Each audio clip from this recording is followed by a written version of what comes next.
નમસ્કાર। Police constable, બિન સચિવાલય તલાટી, ફોરેસ્ટ ગાર્ડની જે પરીક્ષાઓ આવે છે એમના માટે ખૂબ જ મહત્ત્વના પ્રશ્નો સાથે જનરલ મોડલ પેપર 29નો અભ્યાસ આપણે આ વિડીયોની અંદર કરવાના છીએ।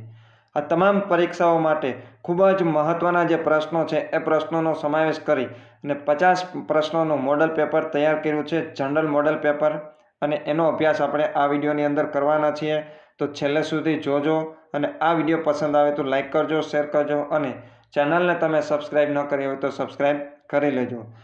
દર્શક મિત્રો, પ્રથમ પ્રશ્નથી આપણે શરૂઆત કરીએ। તાજેતરમાં પંડિત ભીમસેન જોશીની 100મી જન્મ જયંતિ ક્યારે ઉજવવામાં આવી હતી? પંડિત ભીમસેન જોશીની જે જન્મ જયંતિ છે એ ઉજવવામાં આવી હતી 4 ફેબ્રુઆરીના રોજ, અને એમનો જન્મ થયેલો છે 4 ફેબ્રુઆરી 1922ના રોજ, અને એ શાસ્ત્રીય સંગીત ગાયક હતા। શાસ્ત્રીય સંગીત ગાયક ખૂબ જ મહત્વનો પ્રશ્ન બની રહે છે। 100મી જન્મ જયંતિ તાજેતરમાં કોની ઉજવવામાં આવી? તો કે પંડિત ભીમસેન જોશીની। ક્યારે? તો કે 4 ફેબ્રુઆરીના રોજ, અને એમનો જન્મ ક્યારે થયેલો? તો 4 ફેબ્રુઆરી 1922માં, અને પોતે એ શાસ્ત્રીય સંગીત ગાયક હતા, અને એમને ભારતના જે સર્વોચ્ચ એવોર્ડ છે એ પણ એમને મળેલા છે। પદ્મશ્રી, પદ્મભૂષણ, પદ્મવિભૂષણ અને ભારત રત્ન પણ એમને મળેલો છે, એટલે ખાસ મહત્વનો પ્રશ્ન બની રહે છે। તાજેતરમાં રાજ્ય સરકાર દ્વારા આરોગ્ય સુખાકારી માટે કઈ યોજના જાહેર કરવામાં આવી છે? રાજ્ય સરકાર દ્વારા આરોગ્યની સુખાકારી માટે નિરામય ગુજરાત યોજના છે એ જાહેર કરવામાં આવી છે।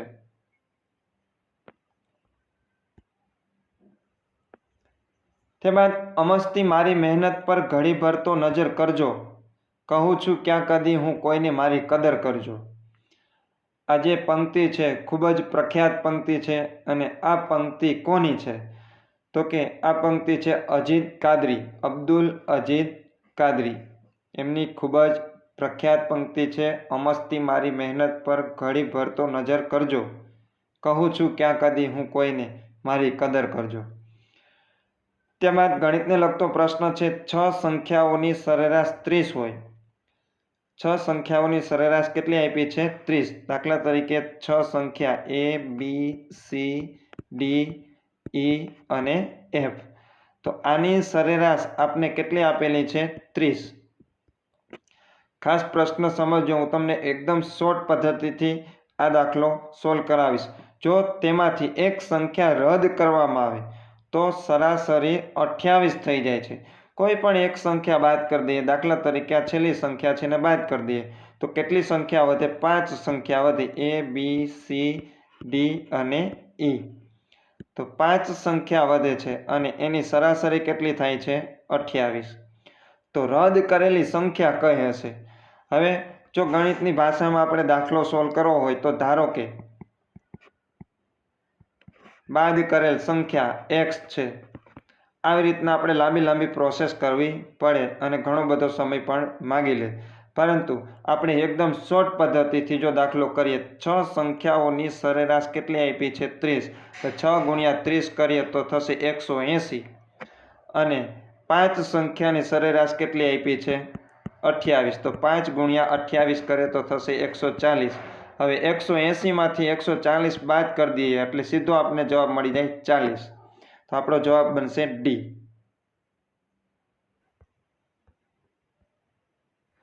ત્યાર પછીનો 5મો પ્રશ્ન છે। બ્રિક્સ દેશોમાં નીચેનામાંથી કયા દેશનો સમાવેશ થતો નથી? બ્રિક્સ દેશની અંદર આપને ખબર છે 5 દેશો છે, BRICS। B એટલે બ્રાઝિલ, R એટલે રશિયા, I એટલે ઇન્ડિયા, C એટલે ચીન અને S એટલે સાઉથ આફ્રિકા। તો કયા દેશનો સમાવેશ નહીં થાય? C, જાપાન દેશનો સમાવેશ છે બ્રિક્સ દેશોની અંદર થતો નથી। તાજેતરમાં ભારત અને કયા દેશ વચ્ચે સંયુક્ત લશ્કરી કવાયત શક્તિ 2021 યોજાઈ હતી? શક્તિ 2021નું આયોજન થયું હતું ફ્રાન્સ સાથે। જવાબ આવશે A। તેમજ અગ્નિકુંડમાં ઉગેલું ગુલાબ. અગ્નિકુંડમાં ઉગેલું ગુલાબ કેવા પ્રકારની સાહિત્યક રચના છે? તો આપણે ઓપ્શન આપેલું છે નવલકથા, જીવનચરિત્ર, ઇતિહાસ અને મહાકાવ્ય.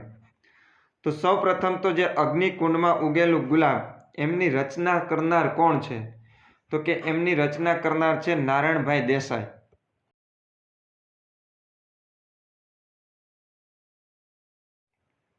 અને એ છે જીવનચરિત્ર.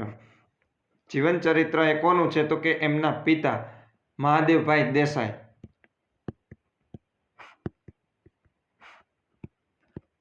મહાદેવભાઈ દેસાઈના જીવન ઉપર આધારિત આ રચના કરવામાં આવી છે અગ્નિકુંડમાં ઉગેલું ગુલાબ. અને એમની રચના કરનાર કોણ છે? એમના પુત્ર નારાયણભાઈ દેસાઈ. ત્યારબાદ નીચેનામાંથી કયું જોડકું ખોટું છે? સૌપ્રથમ આપને આપેલું છે રુદ્ર મહાલય. પ્રશ્ન ખાસ સમજો, કયું જોડકું ખોટું છે? પ્રથમ છે રુદ્ર મહાલય. રુદ્ર મહાલયનું બાંધકામ કરાવનાર છે મૂળરાજ સોલંકી. મૂળરાજ સોલંકી જે સોલંકી વંશના શાસક હતા, જેમણે સોલંકી વંશની સ્થાપના કરેલી, મૂળરાજ સોલંકીએ, એમણે રુદ્ર મહાલય બાંધકામ એમણે શરૂ કરાવેલું. એટલે શરૂ કરાવનાર કોણ છે? મૂળરાજ સોલંકી. અને કોના સમયમાં પૂર્ણ થયું? તો કે સિદ્ધરાજ જયસિંહ.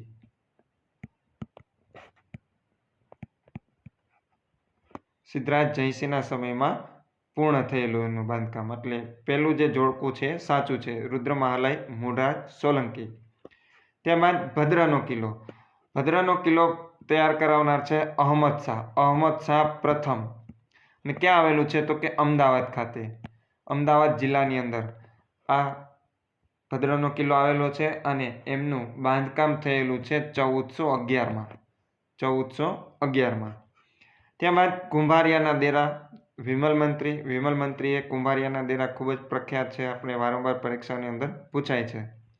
અને ત્યારબાદ આપેલું છે ડભોઈનો કિલ્લો, ચોલાદેવી. એટલે આ જે છેલ્લું જોડકું છે એ ખોટું છે. એટલે આપણો જવાબ શું આવશે? ડી, ડભોઈનો કિલ્લો. દર્શક મિત્રો, ડભોઈનો કિલ્લો બંધાવનાર કોણ છે? એનો જવાબ તમારે કમેન્ટ બોક્સની અંદર આપવાનો છે. ડભોઈનો કિલ્લો બંધાવનાર કોણ છે? સાથે સાથે અન્ય કોઈ સૂચન હોય તો પણ તમે કમેન્ટ બોક્સની અંદર જણાવી શકો છો. ત્યારબાદ 9મો પ્રશ્ન છે ભારત એ એક રાજ્યનો સમૂહ છે. ભારત એ એક રાજ્યનો સમૂહ છે. ભારતીય બંધારણના કયા અનુચ્છેદમાં આવું કહેવાયું છે કે ભારત એક રાજ્યનો સમૂહ છે? તો જવાબ છે અનુચ્છેદ નંબર 1. અનુચ્છેદ નંબર 1ની અંદર ભારતીય બંધારણની અંદર એવું કહેવામાં આવ્યું છે કે ભારત એ એક રાજ્યનો સમૂહ છે.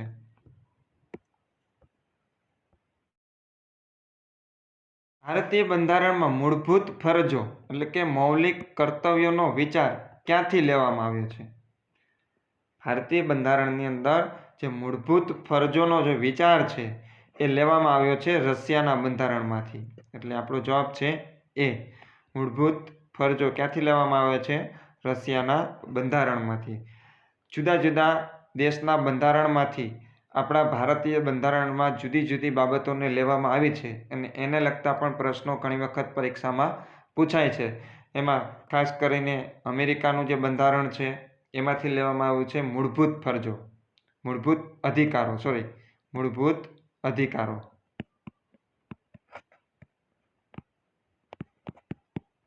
મૂળભૂત ફરજો ક્યાંથી લેવામાં આવે છે? રશિયાના બંધારણમાંથી. અને અમેરિકાના બંધારણમાંથી લેવામાં આવે છે મૂળભૂત અધિકારો. ત્યારબાદ જે આયર્લેન્ડનું જે બંધારણ છે એમાંથી લેવામાં આવ્યું છે રાજનીતિના માર્ગદર્શક સિદ્ધાંતો.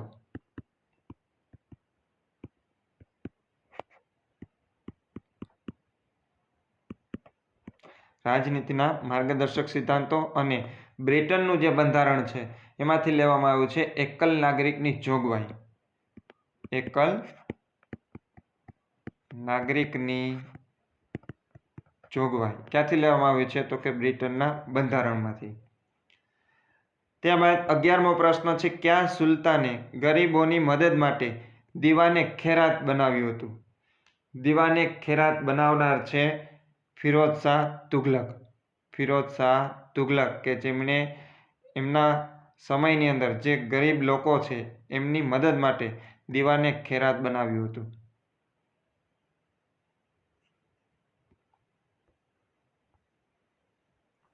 કાળા કાયદાની રાષ્ટ્રવ્યાપી લડત.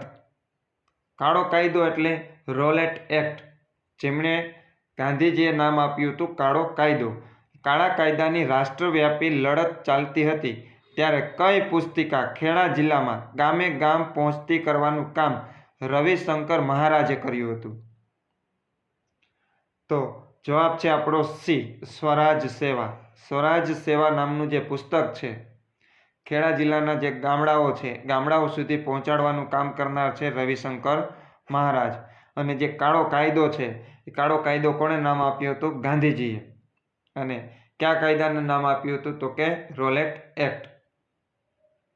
ત્યારબાદનો 13મો પ્રશ્ન છે ગુજરાતની પ્રથમ વર્લ્ડ હેરિટેજ સાઇટ ચાંપાનેર કયા જિલ્લામાં સ્થિત છે? એટલે કે ગુજરાતની જે પ્રથમ હેરિટેજ સાઇટ ચાંપાનેર છે એ કયા જિલ્લાની અંદર આવેલ છે? તો એ આવેલ છે પંચમહાલ જિલ્લાની અંદર.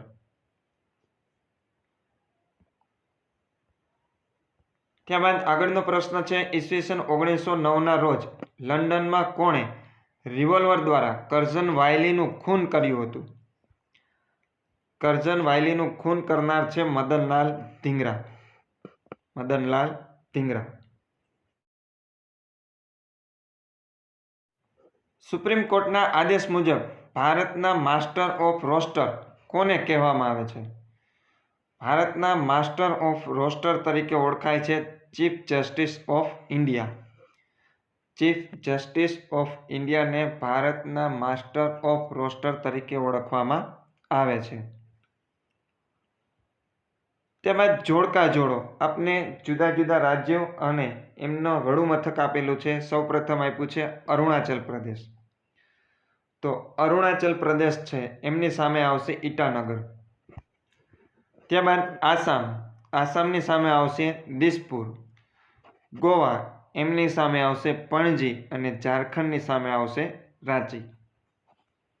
અરુણાચલ પ્રદેશ, ઈટાનગર, આસામ, દિસપુર, ગોવા, પણજી, ઝારખંડ, રાંચી. આપણો સાચો ઓપ્શન થશે ડી. 17મો પ્રશ્ન છે બારકોડમાં. બારકોડ એટલે કે જે આપણો બારકોડ સ્ટીકર આવે છે, બારકોડમાં કઈ સાંકેતિકરણ પદ્ધતિ વપરાય છે? તો બારકોડની અંદર universal product code. Universal product code એ એમની સાંકેતિક પદ્ધતિ છે, સાંકેતિકરણની પદ્ધતિ છે એટલે યુપીસી. આપણો ઓપ્શન છે સી. નીચેનામાંથી કયું જોડકું બંધ બેસતું નથી? તો આદિકવિ નરસિંહ મહેતા. આદિકવિ નરસિંહ મહેતા એ સાચું છે. ત્યારબાદ કવિ શિરોમણી પ્રેમાનંદ એ પણ સાચું છે. ગરબીઓના કવિ. ગરબીઓના કવિ તરીકે ઓળખાય છે કવિ દયારામ. અને ગુજરાતી સોનેટના પિતા. ગુજરાતી સોનેટના પિતા. તો ગુજરાતી સોનેટના પિતા તરીકે ઓળખાય છે બળવંતરાય કલ્યાણરાય ઠાકોર, જેને આપણે સેહની તરીકે ઓળખીએ છીએ. એમનું ઉપનામ શું છે? સેહની.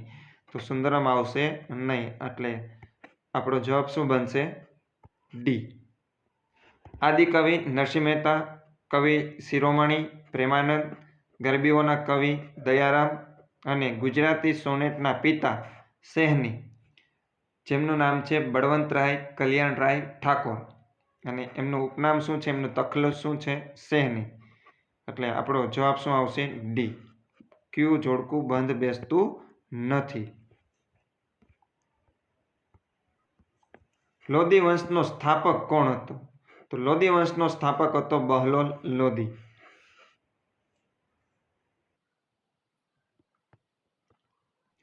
કઈ નદીના કિનારે મોહમ્મદ બેગડાએ ભમરિયા કૂવાનું નિર્માણ કરાવ્યું હતું? દર્શક મિત્રો, આપને ખ્યાલ છે ભમરિયો કૂવો જે છે એમની રચના કરાવનાર એટલે કે એમનું નિર્માણ કરાવનાર કોણ છે? તો કે મોહમ્મદ બેગડો. અને કઈ નદી કિનારે? તો એ છે વાત્રક. વાત્રકના નદી કિનારે. અને વાત્રક જે નદી છે એ નદી કિનારે ભમરિયા કૂવાનું નિર્માણ કરાવ્યું હતું મોહમ્મદ બેગડાએ. અને આ જે ભમરિયો કૂવો છે એ કઈ જગ્યાએ કયા સ્થળ પર આવેલો છે? તો કે ગાંધીનગરથી 25 કિલોમીટર દૂર જે હાલીસા ગામ છે એ હાલીસા ગામ ખાતે આવેલો છે. અને આ જે ભમરિયો કૂવો છે એ 7 માળ ઊંડો છે. પૃથ્વી પર વાતાવરણનું દબાણ શા કારણે હોય છે? તો પૃથ્વી પર જે વાતાવરણનું દબાણ હોય છે એ ગુરુત્વાકર્ષણના કારણે હોય છે, એટલે ગુરુત્વાકર્ષણના ખેંચાણના કારણે. ત્યારબાદ 22મો પ્રશ્ન છે, મેહુલ બિંદુ એ થી 6 કિમી દક્ષિણ તરફ ચાલે છે. સૌ પ્રથમ તો આપણે ઉત્તર, દક્ષિણ, પૂર્વ અને પશ્ચિમ એવી રીતના લખી નાખીએ. અને મેહુલ એ બિંદુથી કઈ દિશા તરફ ચાલે છે? તો કે દક્ષિણ દિશા તરફ 6 કિલોમીટર ચાલે છે. દક્ષિણ દિશા તરફ 6 કિલોમીટર એ ચાલે છે. 6 કિલોમીટર ચાલી અને બિંદુ B પર પહોંચે છે, એટલે બિંદુ B લખીએ. ખાસ સમજજો, જોજો. ત્યારબાદ જમણી બાજુ વળી 4 કિમી ચાલે છે. હવે ત્યારબાદ એ કઈ બાજુ વળે છે? તો કે જમણી બાજુ વળે છે. હવે ખાસ એ જોવાનું કે મેહુલ છે એનું મુખ કઈ દિશા તરફ છે? તો કે દક્ષિણ દિશા તરફ છે. દક્ષિણ દિશા તરફ હોય અને જમણી બાજુ વળે છે તો એમની જમણી બાજુ થશે આ બાજુ. હવે ખાસ કેટલા કિલોમીટર ચાલે છે? તો કે 4 કિલોમીટર. 4 કિલોમીટર એ ચાલે છે અને બિંદુ F પર પહોંચે છે. 4 કિલોમીટર ચાલીને F બિંદુ પર પહોંચે છે.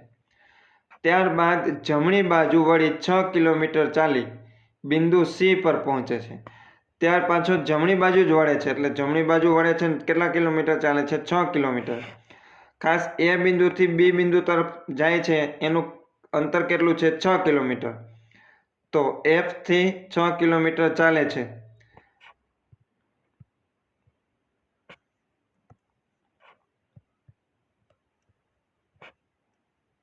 અને C બિંદુ પર પહોંચે છે, એટલે આપણે અહીં લખીએ C. અને ત્યારબાદ ફરીથી પાછો એ જમણી બાજુ વળી 8 કિમી ચાલે છે, એટલે જમણી બાજુ વળીને કેટલા કિલોમીટર ચાલે છે? 8 કિલોમીટર. અહીંયા જે F થી B છે 4 કિલોમીટર થાય છે, તો C થી A પણ 4 કિલોમીટર થશે. અને ત્યારબાદ બીજા 4 કિલોમીટર ચાલે છે અને એ બિંદુ E પર ઊભો રહે છે, એટલે આપણે અહીંયા લખીએ બિંદુ E. તો ક્યાં 3 બિંદુ એક સાથે સીધી રેખામાં આવશે? હવે 3 બિંદુ એક સાથે સીધી રેખામાં ક્યાં ક્યાં આવશે? તો કે C, A અને E. આપને ઓપ્શનમાં આપેલું છે D, C, A, E. ભારતીય રાષ્ટ્રીય કોંગ્રેસના પ્રથમ અધિવેશનમાં કુલ કેટલા સભ્યોએ ભાગ લીધો હતો? ભારતીય રાષ્ટ્રીય કોંગ્રેસનું જે પ્રથમ અધિવેશન હતું એમાં કુલ 72 સભ્યોએ ભાગ લીધો હતો, એટલે જવાબ આવશે A.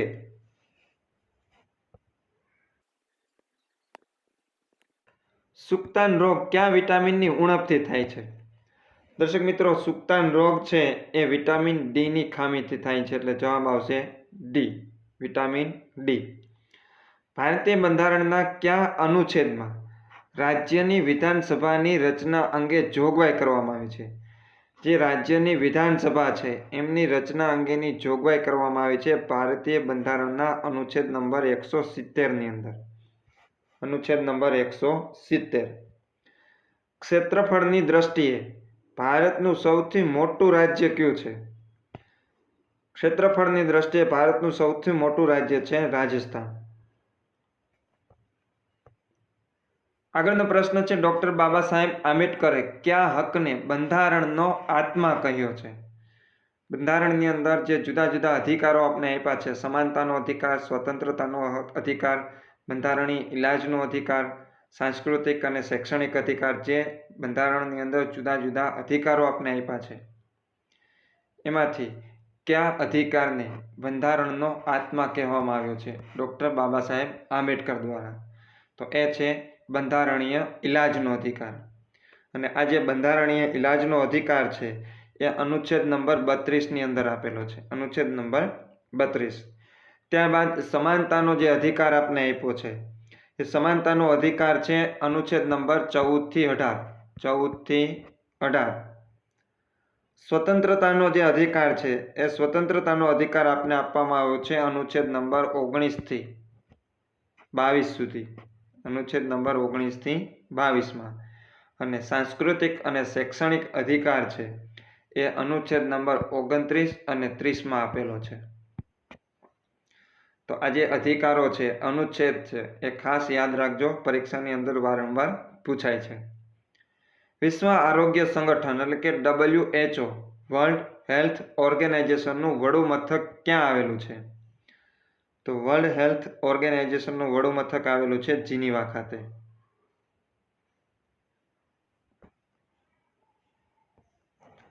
કયા સમય પરથી ભારતનો પ્રમાણ સમય નક્કી થાય છે? કયા સમય પરથી ભારતનો પ્રમાણ સમય નક્કી થાય છે? જવાબ છે બી, અલ્હાબાદ. ત્યારબાદ કઈ વ્યક્તિ દાંડી કૂચને મહાભિનિષ્ક્રમણ સાથે સરખાવે છે? જવાબ છે મહાદેવભાઈ દેસાઈ. મહાદેવભાઈ દેસાઈએ દાંડી કૂચને મહાભિનિષ્ક્રમણ સાથે એમણે સરખામણી કરેલી છે. કોઈ પણ ગૃહનો સભ્ય ન હોવા છતાં મંત્રીમંડળમાં સ્થાન પામ્યા હોય તો તેને કેટલા સમયમાં સભ્ય બનવું ફરજિયાત છે? મંત્રીમંડળનો એમને એટલે કે ગૃહનો સભ્ય છે એમને બનવું પડશે જો મંત્રીમંડળમાં એમને સ્થાન આપવામાં આવે તો. જવાબ છે 6 મહિના. 6 મહિનાની અંદર એમણે ગૃહનો સભ્ય છે બનવું પડશે, ચૂંટાઈને આવવું પડશે. સિકંદર લોદીનું મૂળ નામ શું હતું? દર્શક મિત્રો, જે સિકંદર લોદી છે એમનું મૂળ નામ હતું નિઝામ. ભારતના નીચેના રાજ્યોનો ઉત્તર દક્ષિણ સાચો ક્રમ લખો. એટલે કે ઉત્તરથી દક્ષિણનો જે ક્રમ બને છે સ્થાનની દ્રષ્ટિએ, ઉત્તરથી દક્ષિણમાં, એ આપણે સ્થાન જણાવવાનું છે. તો સૌ પ્રથમ આવશે જમ્મુ કાશ્મીર, ત્યારબાદ આવશે ઉત્તર પ્રદેશ. સૌ પ્રથમ આવશે જમ્મુ કાશ્મીર, ત્યારબાદ ઉત્તર પ્રદેશ, ત્યારબાદ આવશે મધ્યપ્રદેશ, ત્યારબાદ આવશે આંધ્રપ્રદેશ અને આવશે કેરળ. તો સાચો ઓપ્શન આપણો બનશે બી. ભારતના મધ્ય ભાગમાંથી કયું વૃત્ત પસાર થાય છે? ભારતના મધ્ય ભાગમાંથી પસાર થાય છે કર્કવૃત્ત. અને આપને ખબર છે ક્યાં ક્યાં રાજ્ય? તો કે મિઝોરમ, ત્રિપુરા, પશ્ચિમ બંગાળ, રાજસ્થાન, મધ્યપ્રદેશ, છત્તીસગઢ, ઝારખંડ અને ગુજરાત. આમ 8 રાજ્યોમાંથી કર્કવૃત્ત પસાર થાય છે. ગોરમાને પાંચે આંગળીએ પૂજ્યા, આ કાવ્યના કવિનું નામ જણાવો. ખૂબ જ પ્રખ્યાત ગીત છે, ખૂબ જ પ્રખ્યાત કાવ્ય છે ગોરમાને પાંચે આંગળીએ પૂજ્યા. એમના કવિનું નામ છે રમેશ પારેખ.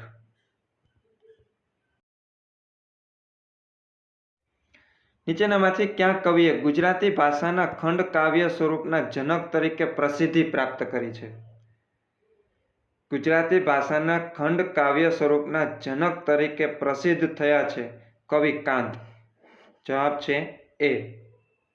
સંસદની કઈ સમિતિ ભારતના મહાનિયંત્રક અને મહાલેખા પરીક્ષક એટલે કે CAG કેગ ના અહેવાલની સમીક્ષા કરે છે? જવાબ છે જાહેર હિસાબ સમિતિ. જાહેર હિસાબ સમિતિ એ ભારતના મહાનિયંત્રક અને મહાલેખા પરીક્ષકના જે અહેવાલો છે એટલે કે કેગ છે એમના અહેવાલોની સમીક્ષા કરે છે. મહિલાઓને પ્રિય એવી બાંધણી માટે કયું શહેર જાણીતું છે? દર્શક મિત્રો, બાંધણી માટે ખૂબ જ પ્રખ્યાત શહેર એ છે જામનગર. પાણી ક્યાં બે તત્વોનું બનેલું છે? પાણી બનેલું છે H2O એટલે કે હાઇડ્રોજન અને ઓક્સિજન. 2 હાઇડ્રોજન અને 1 ઓક્સિજનથી બને છે પાણી.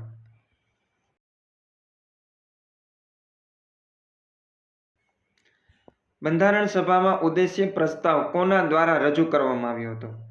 તો ઉદ્દેશ્ય પ્રસ્તાવ છે રજૂ કરવામાં આવ્યો હતો જવાહરલાલ નહેરુ દ્વારા. પ્રખ્યાત હોઠાના મેળાની જગ્યા પર કેટલી નદીઓનો સંગમ થાય છે? જે ઓઠાનો મેળો છે ત્યાં સાબરમતી, વાત્રક, ખારી, મેસવો, માઝમ, સેઢી, હાથમતી, આમ કુલ 7 નદીઓનો સંગમ થાય છે. કેટલી નદીઓનો? 7 નદી. એક્ઝિક્યુટિવ મેજિસ્ટ્રેટની સ્થાનિક હુકુમત કોણ નક્કી કરે છે? એક્ઝિક્યુટિવ મેજિસ્ટ્રેટ જે હોય એમની સ્થાનિક હુકુમત નક્કી કરે છે રાજ્ય સરકાર. કયા વર્ષથી નર્મદ સુવર્ણચંદ્રકની શરૂઆત થઈ હતી? દર્શક મિત્રો, નર્મદ સુવર્ણચંદ્રકની શરૂઆત થઈ હતી 1940 થી. એટલે જવાબ આવશે ડી, 1940.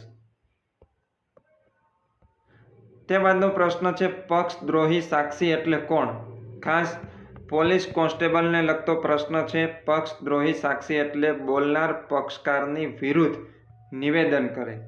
જે બોલનાર છે એ પોતાના પક્ષકારની વિરુદ્ધમાં જો નિવેદન કરે તો એમને કહેવામાં આવે છે પક્ષદ્રોહી સાક્ષી. જવાબ આવશે એ. શબ્દસૃષ્ટિ કઈ સંસ્થાનું મુખપત્ર છે? તો શબ્દસૃષ્ટિ છે ગુજરાત સાહિત્ય અકાદમીનું મુખપત્ર છે.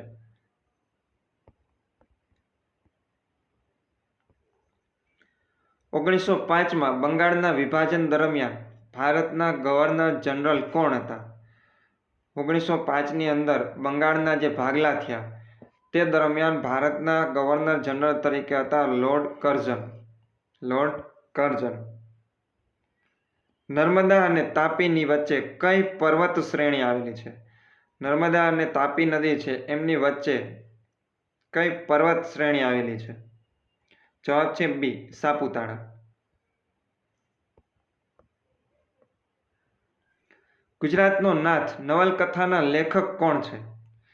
ગુજરાતનો નાથ નવલકથા ખૂબ જ પ્રખ્યાત થયેલ નવલકથા છે અને આ ઘણી વખત પરીક્ષાની અંદર પૂછાયેલ છે. ગુજરાતનો નાથ નવલકથાના લેખક છે કનૈયાલાલ મુનશી. એલિફન્ટાની ગુફાઓ કયા શહેરની પાસે આવેલી છે? એલિફન્ટાની ગુફાઓ આવેલી છે મહારાષ્ટ્રની અંદર અને એ આવેલી છે મુંબઈ શહેર પાસે. ત્યારબાદ છેલ્લો પ્રશ્ન છે ગુજરાત સરકાર ગુજરાતના સ્થાપના દિનને કયા દિવસ તરીકે ઉજવે છે? દર વર્ષે આપણે ગુજરાત સ્થાપના દિવસ ઉજવીએ છીએ અને એ ઉજવાય છે ગુજરાત ગૌરવ દિવસ તરીકે. ગુજરાત ગૌરવ દિવસ તરીકે ઉજવીએ છીએ અને કયા દિવસે ઉજવીએ છીએ? દર્શક મિત્રો, આનો જવાબ પણ તમે કમેન્ટ બોક્સની અંદર આપજો કે ગુજરાત સ્થાપના દિવસ ક્યારે ઉજવવામાં આવે છે. તો આ વિડીયો જોવા બદલ આપનો ખૂબ ખૂબ આભાર. સાથે વિડીયોને લાઇક ન આપી હોય તો એક લાઇક જરૂરથી આપજો અને ચેનલને તમે સબસ્ક્રાઈબ ન કરી હોય તો સબસ્ક્રાઈબ કરી લેજો.